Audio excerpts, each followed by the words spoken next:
Il faut avoir cette assurance de notre cœur que l'œuvre de la croix est parfaite. Et nous ne pouvons donc pas la remettre en question. Nous ne pouvons pas remettre en question son pouvoir, le but pour lequel Christ est mort pour nous, pour le but dans lequel Dieu a envoyé son Fils unique dans une chair semblable à la nôtre, afin de mourir sur la croix, afin de devenir le sacrifice vivant, qui démontre l'amour de Dieu, qui manifeste l'amour de Dieu, qui rend témoignage de l'amour de Dieu, que Dieu a tant aimé le monde qu'il a envoyé son Fils unique, afin que quiconque place sa confiance en lui ne périsse point, mais qu'il ait la vie éternelle. Et cette vie vient de ce que nos péchés sont pardonnés. Et que le fait que nos péchés sont pardonnés, nous sommes réconciliés avec Dieu. Mais cette œuvre, elle est parfaite tout le temps. Elle n'est pas seulement parfaite le jour où Christ s'est révélé à notre cœur. Cette œuvre est parfaite toute notre existence, jusqu'à ce que Christ viendra nous chercher, ou alors quand nous allons mourir. Cette œuvre est constamment puissante, efficace, pour pardonner mes péchés. Et donc cela, même si nous sommes encore faibles et donc vulnérables, même si nous tombons, et même si nous tombons 7 fois, 77 fois par jour, car en effet, nous devons être conscients que si le Seigneur nous demande de pardonner 7 fois, 77 fois par jour à quelqu'un, c'est que lui-même est déjà dans cette disposition de cœur de pardonner 7 fois, 77 fois par jour. Et à mon avis, même plus encore, puisque ce qu'il nous demande de faire, s'il demande cette quantité de fois, c'est qu'il est encore capable de le faire beaucoup plus que nous pouvons le faire. Donc ne nous trompons pas, ne nous laissons pas séduire. L'amour de Dieu est parfait, à la condition, bien sûr, que nous entretenions une relation sincère avec lui, parce que c'est la relation qui importe. C'est une relation de confiance, une relation de sincérité, où je confesse mes faiblesses, je confesse là où je suis faible, là où mon cœur dévie, là où je m'arrête dans ma course, dans cette course dans laquelle Dieu m'a appelé à courir jusqu'au but final, qui est le royaume de Dieu, en ressemblant à Jésus-Christ. Et quand, quelque part, je faillis, j'ai besoin de le reconnaître, j'ai besoin de confesser, j'ai besoin de demander pardon au Seigneur d'avoir attristé le Saint-Esprit en moi par mes attitudes. Et si nous souhaitons avoir cette assurance que Dieu pardonne nos manquements, bien sûr, il faut déjà que nous nous sommes repentis, comme je viens de dire. Et il faut aussi manifester une foi sincère, une foi vraie. Et cela est possible lorsque l'amour de Dieu est tangible en nous, parce que nous l'avons entretenu. Cela depuis le jour où Dieu l'a manifesté à notre cœur. Parce que cet amour est puissant dans notre cœur. Comment nous pouvons avoir cette assurance d'être pardonnés? C'est quand nous connaissons l'amour de Dieu. Si je ne connais pas l'amour de Dieu, j'aurais du mal à avoir cette assurance en moi que Dieu me pardonne. Parce que je ne connais pas l'étendue de son amour. Je ne connais pas l'étendue de sa miséricorde. Je ne connais pas le pouvoir, comment il me considère, de quelle façon il me considère. Si je n'ai pas conscience de ça, là je vais avoir des doutes. Je vais me dire, est-ce que vraiment il me pardonne encore? J'ai déjà fait 10 bêtises dans la journée. Est-ce que là il va encore me pardonner? Cela va dépendre de la façon que tu considères la grâce de Dieu. L'œuvre que Dieu a accomplie en envoyant son Fils unique sur la croix pour mourir pour toi. Si tu es conscient de la démarche que Dieu a manifestée pour toi, en envoyant son Fils unique, n'oublions pas que Dieu a tant aimé, Dieu a tant aimé, je ne sais pas comment ton prénom, mais si tu t'appelles André, Dieu a tant aimé André, qu'il a donné son Fils Jésus-Christ, afin que tu sois pardonné de tes péchés, et que tu aies la guérison par les meurtrissures de Jésus-Christ. Le sang de Jésus-Christ nous pardonne, nous efface nos transgressions. C'est l'œuvre qu'il a accomplie. C'est pas son sang proprement dit. C'est pas le sang qui a coulé qui nous pardonne. Mais c'est la démarche que Dieu a manifestée en Jésus-Christ qui nous pardonne. Et cette assurance doit venir de là. De reconnaître le prix qui a été payé pour me prouver, pour me démontrer que j'étais important à ses yeux, qu'il m'aime et qu'il veut m'emmener à hériter de son royaume. Il veut m'emmener à bénéficier du salut par la foi en Jésus-Christ. Fils de Dieu venu en chair. Par contre, il faut que nous ayons aussi cette attitude de pardonner à ceux qui nous font du tort. Car nous ne nous trompons pas. Si nous n'avons pas un cœur de miséricorde, il ne faut pas nous attendre que Dieu manifeste aussi de la miséricorde envers nous. Si nous voulons que Dieu soit miséricordieux avec nous, il est vital que nous aussi, nous puissions être miséricordieux avec les autres. Comme cette parabole que Jésus donne, où il dit, voilà, quelqu'un a lapidé l'argent de son patron, et quand son patron le jette en prison, veut le jeter en prison, cette personne s'humilie, brise son cœur, il demande pardon, et donc son patron est touché par l'humilité de son employé, et il efface toute la dette qu'il avait. Mais lui, il part, il rentre chez lui, puis en cours de route, il rencontre quelqu'un à qui il devait pratiquement rien du tout. On va dire en euros, 5 euros. Il devait 5 euros, et lui, il prend cette personne, il est prêt à l'étrangler, à lui dire, mais t'as intérêt à me donner, à me rendre cet argent, parce qu'autrement, je vais te jeter en prison. Mais quand le propriétaire, quand son patron a entendu cela, mais qu'est-ce qu'il a fait? Qu'est-ce qu'il a fait? Eh bien, il a fait payer son employé. Il a enlevé la grâce. Il lui a enlevé la grâce. C'est pour ça. C'est toujours pareil quand les gens disent que le salut est gagné. C'est faux. Il y a plein d'exemples dans la parole de Dieu qui est clair et qui nous montre que le salut on peut perdre notre salut. Comme cet exemple que je viens de citer. Allons voir dans Matthieu 7, 2 à 5. Car Dieu vous jugera vous-même de la manière dont vous aurez jugé votre prochain. Et il vous appliquera la mesure dont vous vous serez servi pour le mesurer.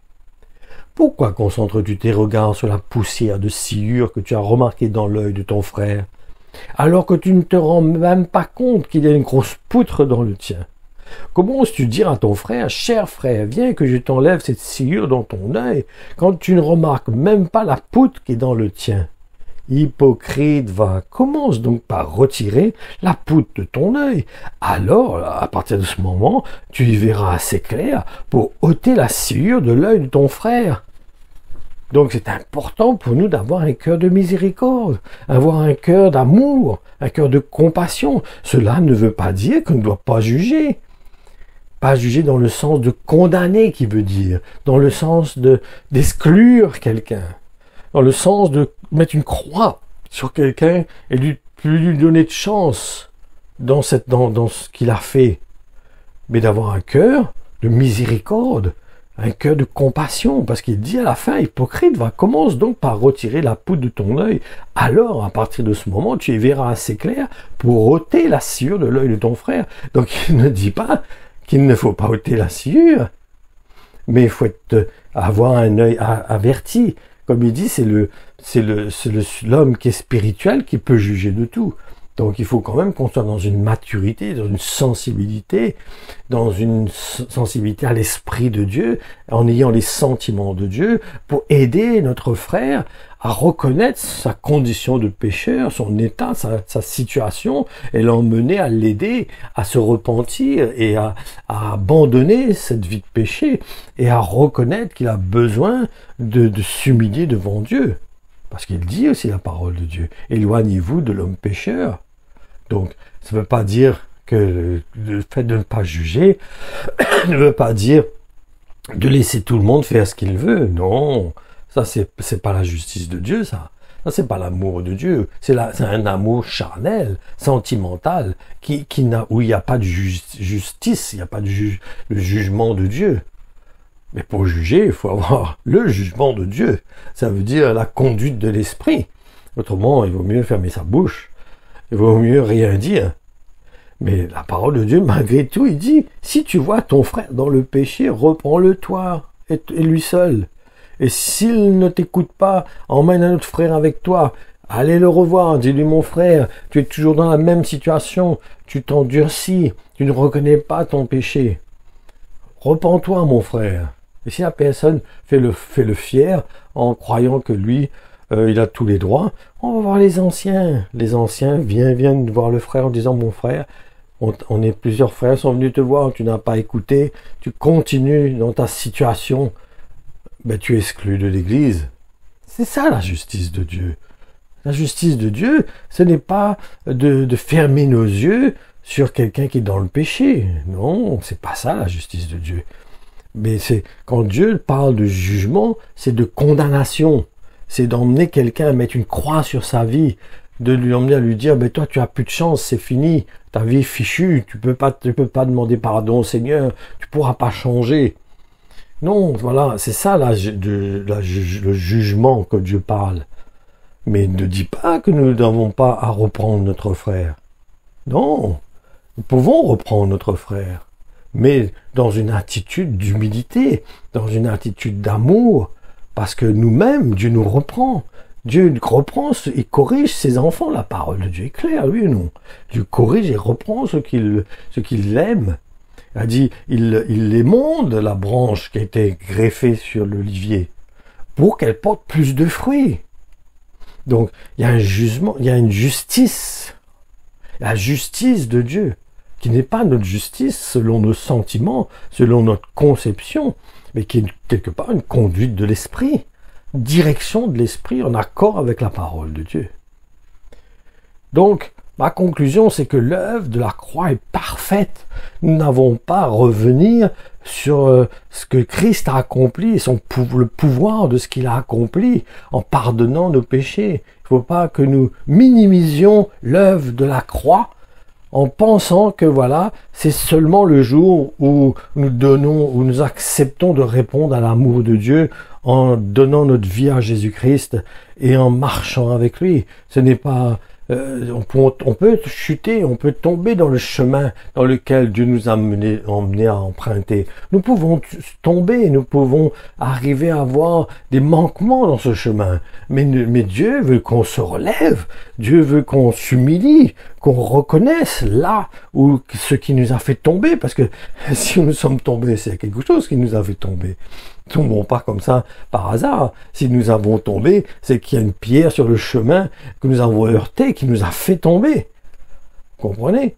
Donc à partir du moment où j'ai besoin de reconnaître, ah ben là, je suis tombé sur cette pierre, j'ai heurté cette pierre, je suis tombé, je reconnais que quelque part j'ai été séduit, je suis tombé dans l'impudicité ou dans l'orgueil ou dans l'amour de l'argent ou dans la faiblesse ou dans la masturbation ou de je sais pas quel péché il peut avoir encore, ou dans la cigarette ou dans l'alcool ou dans la drogue.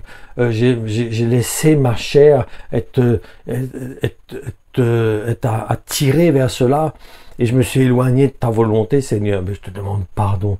Aide-moi, Seigneur, à reprendre cette course. Aide-moi à me relever. Aide-moi, pardonne-moi, Seigneur, parce que je veux continuer ma course avec toi. Et vous croyez que Dieu va mettre une croix sur notre vie? Non, Dieu est juste. Dieu est fidèle. Quand il nous demande de pardonner 7 fois 77 fois, lui aussi nous pardonne 7 fois 77 fois par jour. Pas par an, par jour. Donc il faut avoir cette assurance dans notre cœur. Et cela vient parce que nous connaissons l'amour de Dieu, nous connaissons l'œuvre de Jésus-Christ, nous connaissons le prix que Christ a payé pour nous, et cela nous donne de l'assurance que nous pouvons demander pardon au Seigneur, et le Seigneur nous pardonne, parce qu'il est fidèle et juste pour accomplir ce qu'il dit. Voilà mes frères et sœurs, soyez bénis, encouragés par la parole de Dieu qui est puissante. Et cet amour est vivant, cet amour est glorieux, cet amour nous transforme, nous donne de l'assurance pour marcher avec Jésus-Christ sur ce chemin qui est resserré et nous aide à porter notre croix.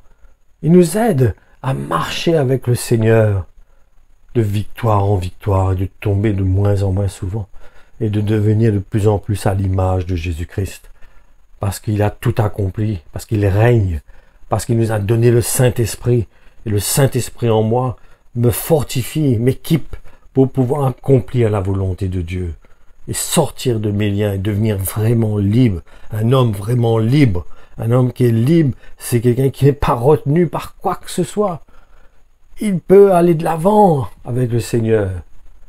Et s'il y a une pierre sur son chemin où il a buté de contre et qu'il a emmené à tomber, il se relève, il demande pardon, il reprend la course, parce que l'œuvre de la croix le justifie, le rend juste aux yeux de Dieu.